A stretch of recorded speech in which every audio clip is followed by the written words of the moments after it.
team? It's your boy Neal back with another reaction video, guys. Here we are with 6 ways Germany changed me. Before we dive into these 6 ways, dive into that subscribe button, ring notification bell, get a video a thumbs up so it gets suggested. I got social media, Patreon, all up top. You know, subscribe to any of it. Put all the links in the description. All you gotta do is hit the link, follow me, talk to me, shoot me. I'll talk back. You guys got a favorite video suggestion, you can subscribe to Patreon or drop it in the comment section. Oh my God! But in Germany, it started to bother me to the point that I changed my behavior. Hey guys, what's up? It's Kelly again, and welcome back to my channel. For today's video, I'm going to talk to you guys about some of the things that I do differently because I lived in Germany. So living in Germany had a fairly sizable impact on me, whether it be because I think about things a little differently than I thought about them before living there, or maybe I've become more resolute in the way I thought about something before living in Germany. But one thing is for sure, there are some behaviors and habits that I have changed or adopted because I lived in Germany, and that's what I'm going to talk to you guys about today. The first thing that I will tell you has changed about me since living in Germany is that I am a much better driver. I think most Germans who have visited the United States for any period of time and have observed American driving habits will probably tell you that Americans are terrible drivers. And as much as I really want to get defensive about this, yeah, it's generally true. In the US, I've seen my fair share of terrible driving in these US roads. I've seen plenty of it, so I can't argue that. I cannot argue. Get defensive about this. I'm a great driver. Yeah, it's generally true. In the US, Americans will complain about drivers from other specific states quite frequently. For example, in Pennsylvania, a lot of people will complain about the drivers from New Jersey, and in DC, I hear a lot of people complain about Maryland drivers. But let's be real. Collectively, we are not great drivers. We're not as bad as the Italians, but we are a far stretch from the Germans. So when I moved to Germany, I realized that my, let's call it, style of driving wasn't going to fly. So after 13 years of driving, I started to really focus on improving my driving habits. Now, I didn't really notice just how much my habits had improved while I was in Germany until I moved back to the US and started to drive here again. I quickly realized just how bad American drivers are and how I was driving a bit differently than I had before. The next way that I've changed because of— I wouldn't what driving habits changed. But the only problem I had as a driver is I have lead foot, bro. I'm allergic to going slow. I have to go. I don't know why. I don't even be in a rush. It's not like I'm in a rush. I just have to go fast. I have to. I have to. That would be the only habit I feel like that I would need changing on. Everything else, perfect. So I wonder what habit she's talking about that she had. A bit differently than I had before. The next way that I've changed because of living in Germany is that I have dramatically downsized the amount of that I own. Before I moved to Germany, I lived in a house that I had bought out in Washington State. I knew I would want to rent it out when I moved again, so I bought a sizable house just under 2,000 square feet in order to increase my pool of potential tenants. And then I didn't really mean to, but I started to grow to fit the space during the time that I lived there. And then when I moved to Germany, I knew that I wanted to live in the city as close to the city center as I possibly could get. And I really struggled to find an apartment that was where I wanted it and as big as I needed it to be to house all of my shit. It was getting to the point where I was having to choose between the location of my apartment and the size of my apartment.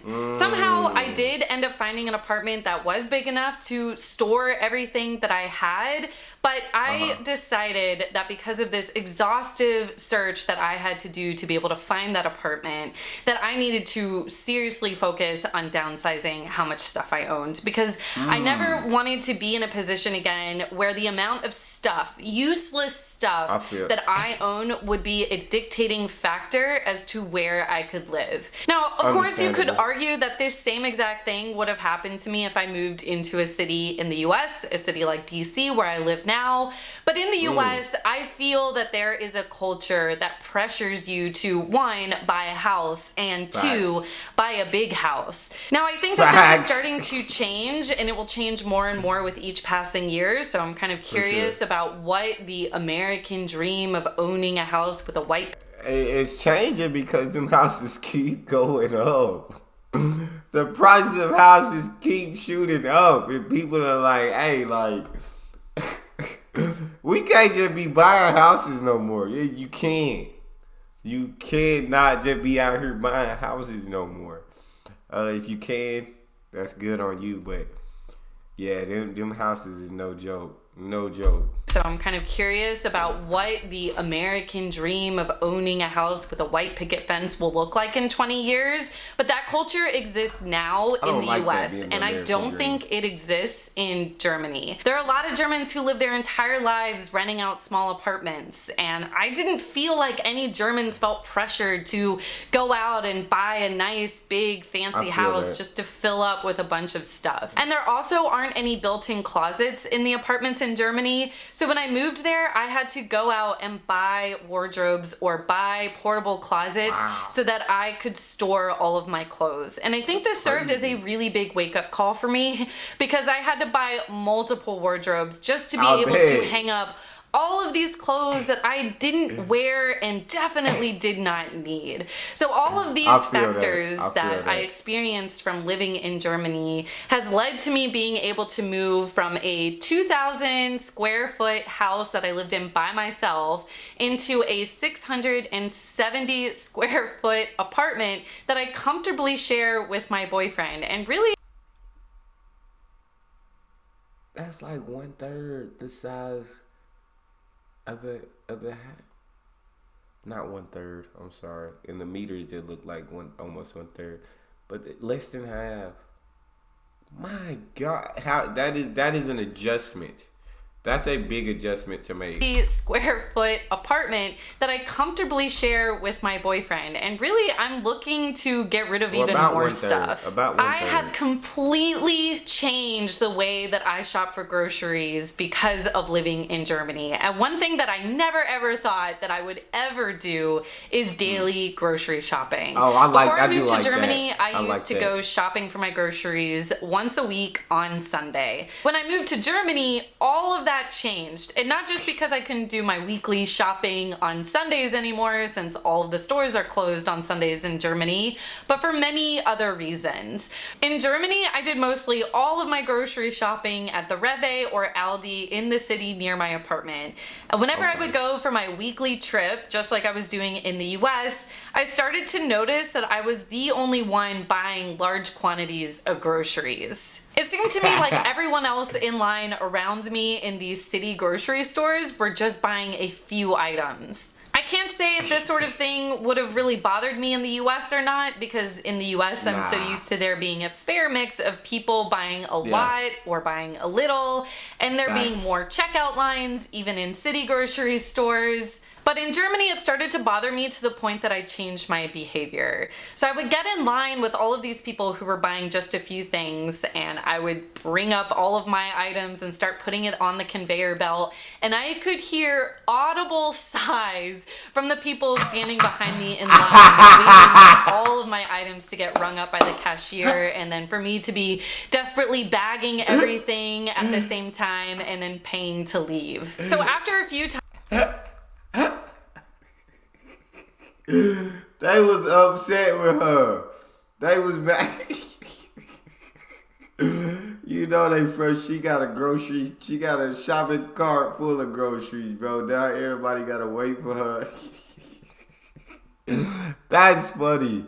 That's I wish I could see that. Bagging that's everything funny. at the same time and then paying to leave. So after a few times of going through with that, I completely stopped with my weekly grocery trips. And I started going to the grocery store every day or every couple of days after work, buying whatever I needed for dinner that night and enough to get me through the next day or so. And I've maintained that same behavior here in DC. I guess because it's become a habit.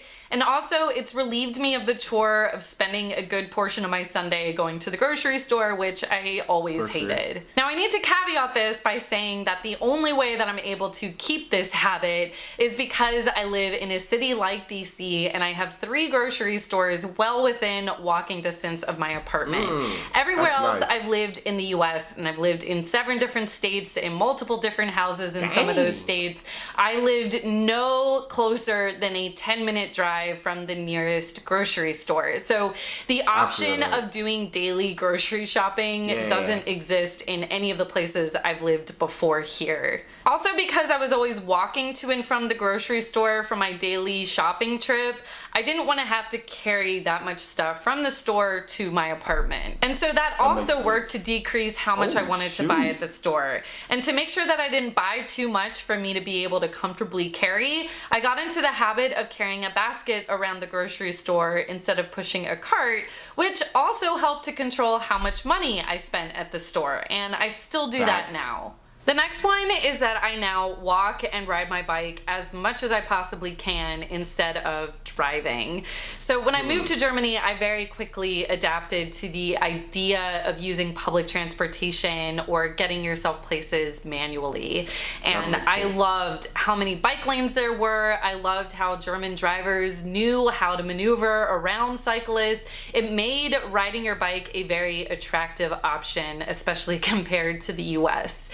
And I lived about 10 kilometers away from where I worked, and almost every day I would ride my bike to and from work, and sometimes I would actually even run to and from work. I loved this. And then the city that I lived in, like a lot of cities in Germany and really a lot of cities in Europe, it was really pedestrian friendly. So I loved being able to walk everywhere that I needed to go, like the grocery store, as I've talked about already. Now that I'm back in the US, I still find myself trying to get everywhere I need to go by either walking or riding a bike instead of driving, just as I did in Germany. Now, of course, I need to caveat this again with saying that this option is available to me because of living in a city, but also because I live in a city, Ubers and taxis are incredibly accessible and extremely convenient for me to grab, but I seriously resist doing that, one, because I'm a little cheap, and also because I really just want to get to places manually instead. So even if I'm meeting friends across the city for dinner, I will get on my little map app, and if it's too far for me to walk there, then I will figure out how to use the Capital bike share system that we have here in DC to get myself there on a bike instead. I have a friend here who went... I absolutely love that. That's a great habit to pick up in Germany and to hold on to, because you know what I'm saying? You're staying in good shape, but you're also getting where you need to go. So it's like you're killing 2 birds with 1 stone. You feel me? I love that. Here in DC to get myself there on a bike instead. I have a friend here who, when I told her that I was planning on walking to my classes every day from my apartment instead of driving, she laughed and commented about how you can tell that I'm coming to DC from Europe because I'm wanting to walk everywhere just as the Europeans do, because this isn't a very common American mindset. The next way that I've changed is that I am so much more cognizant of recycling and wastefulness than I was before living in Germany. Before I ever moved to Germany, guys, I always recycled. I would pay extra money for my trash service to provide me with a recycling bin, and they would pick it up every week. You know, it's not like recycling was this foreign concept that I had no idea about before I moved to Germany. But I think everyone will agree with me when I say that Germans take recycling very, very, very, very seriously, and it very much becomes a part of your life and your daily habits. And moving back into the US, I'm noticing how much more we are lacking in that department. And I would actually argue that DC is quite a bit better than a lot of other places that I've lived. There are recycling bins out in the city for you to be able to use instead of just trash bins. There are restaurants here that have multiple different bins for you to be able to sort through your trash and properly recycle everything. And my apartment complex has a really great recycling program, which I'm able to use and I'm grateful for. But there is still so much more that we could do in the US. In Texas, where I'm at in Texas at least, we don't have none of that. None of that. Hey, DC out there, you know what I'm saying? Out there leading the way. And I'm grateful for, but there's still so much more that we could do in the US and in DC to improve our recycling programs and to reduce waste. And I think Haley Alexis talked about this a little bit in one of her videos, and I completely understood where she was coming from. Because before I moved to Germany, I recycled, like I said, but I didn't really give it that much thought. And then having lived in Germany and seeing just how much more mindful they are of the waste that they produce and trying to do everything they can to reduce that waste, to recycle different products, it's really frustrating to come back to the US and see just how wasteful we are. And lastly, guys, I now take my shoes off as soon as I come into my apartment. Before moving to Germany, I usually would come home from wherever I was and probably walk around the house a bit as I got settled in before taking off my shoes. I really just never gave the whole wearing shoes inside the house thing much thought. Then I lived in Germany and I went to a few different friends' houses where whenever I would come into their home, they would offer me house shoes to be able to put on, or slippers if I didn't want to just walk around barefoot or in my socks. And then especially when I started living with Misha and he would never wear his shoes around his apartment, I started to get into the habit of taking off my shoes as soon as I came into the apartment. I did a whole video where I talk about the inside shoe culture in the US, so I don't really want to get into it. But because of living in Germany, I really adopted the custom of taking off my shoes immediately when I come home. Alright guys, that's all I've got for you today. I hope that you enjoyed this video, and if you did, don't forget to give it a big thumbs up. If you haven't subscribed to my channel yet, make sure you hit that subscribe button, and don't forget to click the bell, which will notify you every single time that I post a new video. Thank you so much to my patrons. You guys are awesome for the support you've given me, and I will see you guys next time. Bye! I love watching her videos. They're so dope. But all of those things I feel like are definitely great habits that changed for her. And I feel like those could be great habits for anyone to change. So shout out Germany for helping her change those habits. That's all we got for this one. If you guys got a favorite video suggestion, you can subscribe to Patreon or drop it in the comment section. Subscribe to the channel, ring notification bell, give the video a thumbs up so it gets suggested. I got social media and Patreon all up top. You can subscribe to any of it. Put all the links in the description. All you gotta do is hit the link, follow me, talk to me. Love talking to you guys. You guys are the most incredible team on YouTube. It's your boy Neal. Out.